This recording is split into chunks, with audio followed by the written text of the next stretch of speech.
What is up mga karepo? Welcome kayo sa panibago kong episode ng Repo Update. So kung ikaw ay mahilig sa motor at naghahanap ka ng mura, second hand at installment na motor, ang channel na to ay para sa iyo. Kaya kung hindi ka pa nakasubscribe, i-click mo na yung subscribe button at ang notification bell at sa ganun ay ma-notify pa kita sa mga susunod ko pang ilalabas na Repo Update. Sa mga hindi pa nakakapadala sa episode 20, yung thumbnail niya, ilalagay ko na lang sa description yung link ng video para kung gusto niyo panoorin, i-click nyo na lang. Alright mga karepo, no, sa mga kung magustuhan nyo man itong video na to, pindutin nyo lang yung like and share button dyan sa baba ng video. At malayang-malaya ko yung mag-comment dyan sa comment section kung ano ba mga opinion nyo sa mga motorsiklo na makikita nyo ngayon sa video ko. Alright mga karepo, no, kung sakaling may magustuhan man kayo dito sa ipapakita ko at kung gusto nyo mag-apply, ilalagay ko na lang dyan sa screen yung pinaka-requirements para kung sakali ay ma-ready nyo na. Screenshot nyo na lang mga karepo. Alright mga karepo, no? So yan, sa mga magtatanong dyan ng location, nandito ako ngayon sa Motor Trade Navotas. Ang pinaka-full address nila is 1485 M. Labal Street, Navotas, Metro Manila. Alright, so yan, sa mga nagtatanong dyan ng location, ulitin ko ulit, 1485 M. Labal Street, Navotas, Metro Manila. So yun mga karepo, no? So di ka na patatagalin na mag-start na ako.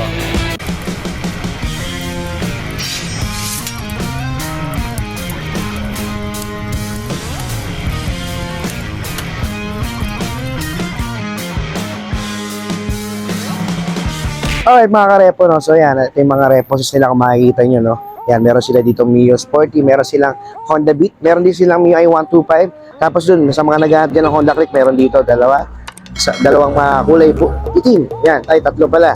So yan, tapos dun sa dulo, meron din Honda Click pero version 1. Tapos Mio i, tapos Honda Wave. So yan, the rest. Romeo's Honda Click. Alright, so dito, mag-start muna tayo dito banda, no, mga karepo, no? So dito, makikita nyo meron ditong TMX, Honda TMX mga karepo. So yan, no, ang price ng Honda TMX nila is nasa 52,129. So dati siyang 54,873. Tapos as usual, zero down payment siya mga karepo, no. So pag nilugan niyo siya ng 36 months ang monthly neto is nasa 3,072. Alright, sa condition niya mga karepo, no, check natin. O yan, no, kung makikita nyo okay pa naman mga karepo, medyo sariwa pa yung tsura niya, no. Yan, no, wala pang butas yung pinaka-seats niya. Sa mileage siya is nasa 1,200 lang. So yan, sariwa pa mga karepo. So sa mga naghahanap dyan ng TMX, no, meron sila dito, yan, no, kung makikita nyo yung condition niya. Sa headlight niya, okay pa. Yan, sa signal, yan, sa gulong, okay pa yung gulong niya bago pa mga karepo. Okay, so yan. Doon naman, sporty. Yan, sa mga naghahanap ng Mio Sporty dyan, no. Ito ang kulay nito is magenta. Okay, so sa price niya, price nito is nasa 44,500 po. Dati siyang 66,400.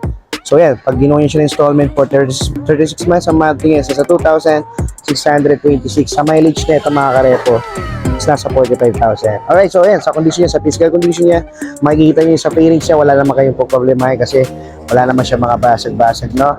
Okay, so yan, medyo sariwa pa naman siya mga karepo. So pagdating sa seats niya, stock pa yung pinaka-cover, no? Wala pa naman siyang butas. Okay, sa headlight, all goods pa mga karepo.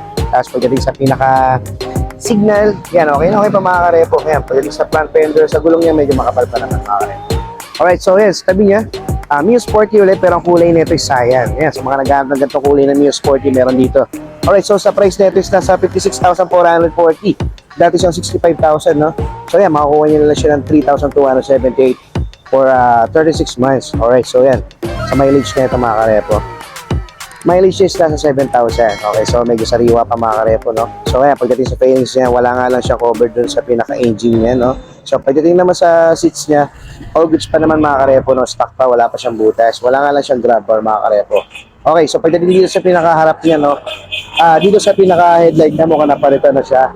Pero wala naman siyang basag mga karepo, no? Pero yan, depende na rin sa inyo mga karepo. Alright, so yan, sa shield niya, okay pa naman mga karepo, no? Dito sa pinaka-front fender, all goods pa. So yun, sa gulong, kasi kapal pa ng mukha ng chismosang kapitbahay niya. Okay yan, sa naghahanap din ng Mio Sporty, meron dito dalawa, isang magenta, isang cyan. Okay, so dito naman, meron dito ang Honda Beat, kaya lang wala siya naka-indicate na price. Pero yan, sa condition na lang tingnan natin, no?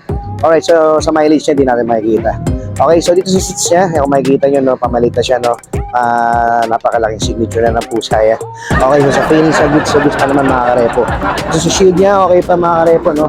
Sa signal, sa headlight, all goods pa. Pwede sa pinaka-fairings, sa pinaka dito sa pinaka-visor, Sa front fender niya, okay pa. Sa gulong lalo, okay pa. Kapal pa siya mga karepo.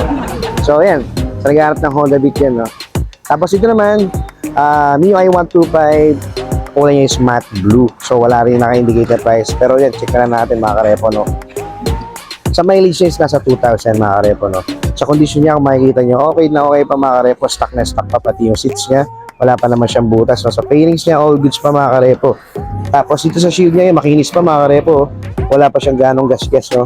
Tapos lalo rin sa pinaka-headlight niya mga karepo, no? Yan kung makikita nyo, no? Napakakinis pa ng lens. Alright, so yan, all goods pa itong mga karepo. Sa naghahanap dyan ng MIUI 125 na medyo sariwa pa. Yan, no? Okay, sa gulong yung makapal pa. Kasi kapal pa ng mukha ni Marites. So dito naman mga karepo, no, meron sila ditong Honda Click 125 version 2. So ayan, ang price nito is nasa 50,200. So dati siyang 67,000, no? Tapos yan, zero down payment, tapos ang monthly niya sa 2,980. Okay, sa condition niya kung makikita niya, no, aftermarket yung pinaka-cover ng seats niya, pero all goods pa naman mga karepo. Pagdating sa fairing siya, wala kayong problemahin. Dito sa pinaka-mileage niya, di natin makikita kasi alam nyo naman, digital yung mga ganitong klaseng unit, no? Kaya lang dito sa pinaka, ano niya, no, auxiliary light niya is basag na, wala na yung pinaka-lens, no? Kailangan na siyang palitan. Alright, so yan, depende na rin sa inyo yan mga karepo, no? Yan, damay din yung pinaka-headlight niya, no? Okay, so yan. So pagdating naman sa pinaka-gulong niya, makapal pa naman mga karepo, no? So yan, so dito naman sa sa tabi niya mga karepo, no? Meron dito Honda Beat. So, check natin yung price nito. Okay. Ay, magpakita. Alright, so yan dito. Honda Beat mga karepo, no? Kulay itim, matte black. Alright, so yan. Sa price nito is nasa 44,516. Dati siya 68,900. So yan, ang monthly niya sa 2,708. Sa condition niya mga karepo, no? Yan, sa seats niya, aftermarket niya, pinaka-cover ng seats niya, pero wala pa naman siyang butas, no? Pagdating sa fairings niya, all goods pa mga karepo. Yan, sa headlight niya, sa signal niya, okay na okay pa sa gulong niya. Kasi kapal pa ng mukha ni Rogelio, ang lalaking chismoso. Alright, so yan. Ito naman sa tabi niya, so ikot muna tayo mga karepo. Alright, so dito meron sila ulit na Honda Click. Kaya lang yan, kulay niya is black, no? Sa price is nasa 50,199. So dati siya 53,000, no?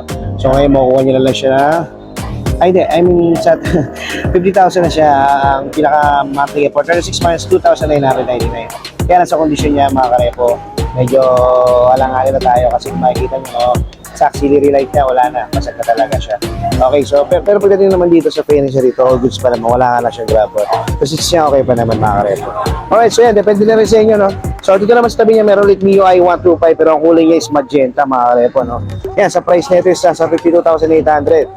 Tapos dati siyang 70,000, ang laki na binaba na ito mga karepo, no? So yan, ang monthly niya sa 2,604. In 36 months yan mga karepo, ay mga nakalagay na monthly nila dito. So yan, sa condition na ito, no? Sa mileage na ito, check natin. Mileage niya is nasa 21,000 mga karepo. Pagdating naman sa fairing siya dito sa pinakatawan niya, no? Okay pa naman. Dito nga lang sa pinaka-over na seats niya, butas na dito. Yan, pero stock pa yung mga karepo. No? Pero depende na sa inyo, mga karepo, kung matipuan niya yan, pwede nyo naman palitan. Okay, so sa shield niya, okay pa naman. May bakat lang na sticker. Tapos yung headlight niya, all goods pa. Wala pa naman basag, no? Pagdating naman doon sa pinaka-suspension niya, napalitan na, aftermarket na. Pero mukhang okay pa naman siya mga karepo. Sa gulong niya, medyo makapal pa naman. Okay, so sabi niya dito, meron dito Honda Click 125 na kulay black. Okay, so yan. Sa price niya, is nasa 50,038. So dati siya 57,300, no? Ayan, ang monthly niya for 36 months, 2,972. Okay, sa condition niya kung makikita nyo, no? Sa fairing siya, all goods pa naman mga karepo, no? Ayan, okay na okay pa naman. Dito nga lang, stock yung pinaka-cover niya, pero kaya lang, pamalit na siya. Kung makikita nyo, may signature na lang po siya. Alright, so dito, sa pinaka-muffler niya, okay pa naman, no? Meron lang siyang aftermarket na height guard. Okay, so the rest, okay pa naman mga karepo, no? So, pagdating dito sa pinaka-auxiliary niya na may sticker lang, pero hindi pa naman siya basag mga karepo, no? Sa headlight niya. Yan, all goods pa naman mga karepo sa front fender, sa gulong niya, kasi kapal pa ng mukha ng katabi mo. Okay, yan. So, nag-add na Honda Click yan. Sila dito.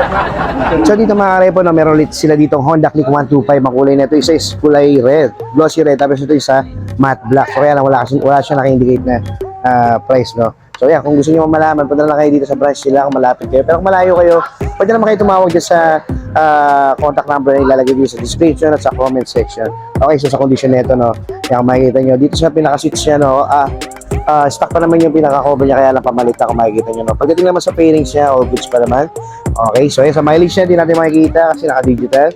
Pero pagdating sa pinaka-shield niya, no, yan, sa auxiliary light niya, all goods pa naman, wala pa naman siyang basag, no, sa headlight, okay na okay pa, yan, sa front fender, sa gulong niya, makapal pa naman mga karepo. Okay, so dito sa isa, yung kulay black, yan, alas same lang din ang ano, no, condition, no, sa seats lang talaga may problema, pamalit na. Okay, sa fairing siya, wala kayo problema kayo, no, sa shield, all goods pa. Yan, auxiliary light signal, okay pa naman sa headlight niya, okay na okay pa mga karepo, no. Yan, sa pinaka-front fender, sa gulong niya, makapal pa. Kasi kapal pa ng mukha, nagsisimuha sa kanan tayo. Okay, so sa mga naghahanap din ng Honda Click 125, meron sila dito. Alright, so doon naman tayo, ikot lang ako. Alright, dito so meron sila dito ng Honda Wave. No? So ang kulay ng Honda Wave nila is matte red, tsaka matte black. Combination siya ng black, no? Alright, kaya lang wala nang indicate na price. So, yan, so condition na lang, no? Pero para sa akin, mukhang sariwa pa siya mga karepo. Okay, so check natin yung mileage na ito. Sa mileage, hindi ko makakita mga karepo. Okay, so yan. Kung meron man sa inyo naghahanap din ng Honda Wave, no, meron sila dito. Ayan, medyo sariwa pa naman. Sa fairing siya, wala kayong problema yun. Makinis pa, wala pa siyang basag. Ayan, sa gulong niya, makapal pa naman mga karepo. Sa headlight niya, ayan, okay pa. Okay, so dito sa tabi niya, meron dito ang Honda Click version 1 na 150. Ayan, ang kulay niya is matte black, no? So yan, sa price nito is nasa 59,124. So dati siya 60,550. Kaya pag ginawa siya ng installment for 36 months a month niya sa 3,406. Alright, so sa condition niya, kung makikita niyo, aftermarket yung pinaka-over 6 niya, pero wala pa naman siyang butas. So pagdating sa fairings niya, all goods pa naman mga karepo. Medyo may napalitan lang, katulad nito. Iba na yung kulay niya, pero all goods pa naman mga karepo, no? Okay, so yan, sa pinaka-headlight niya, no, sa signal, okay pa. Yan, medyo matibay naman yung ano nito eh, lens ng ilaw nito eh. Okay, so pagdating sa front fender niya, all goods pa, sa gulong niya makapal pa mga karepo. Okay, yan, sa mga nag-aaral ng version 1 ng Honda Click 150, meron pa dito. Okay, so dito naman, MIUI 125 ang kulay niya isa, yan. Okay, so yan, sa price niya wala naka-indicate, no? Pero check lang natin yung condition nito. Okay, sa mileage niya, is nasa 28,000. Okay, so sa fairing siya, kung makikita nyo, no? All goods pa naman. Dito nga lang, okay pa naman dito. Ayan, dito sa pinaka-engine niya, no? Wala na siyang packet dito. Tapos dito, aftermarket yung pinaka-cover na system. Pero para sa akin, pamalit na siya. Pero dito sa pinaka-shield niya, okay na okay pa sa headlight, sa signal. Ay dito, meron lang siya konting ano dito, crack lang, no? Pero yan, depende na sa inyo mga karepo. Pwede sa front fender niya, goods na goods pa mga karepo sa gulong niya. Kasi napal pa ng mukha na chismong sa kapitbahay niyo. Okay, yan. Sa mga naghahanap din ng MIUI 125, meron sila dito. Okay, so yan na lahat ng mga report sila dito. Kung may magustuhan man kayo dito, pwede kayong bumisita rito. At kung malayo kayo, pwede kayo tumawag para sa karagdagan na katanungan at kasagutan. Okay, so yung mga karepo, no? That's it for today. Hanggang sa susunod na video na lang. Alright, so peace mga karepo.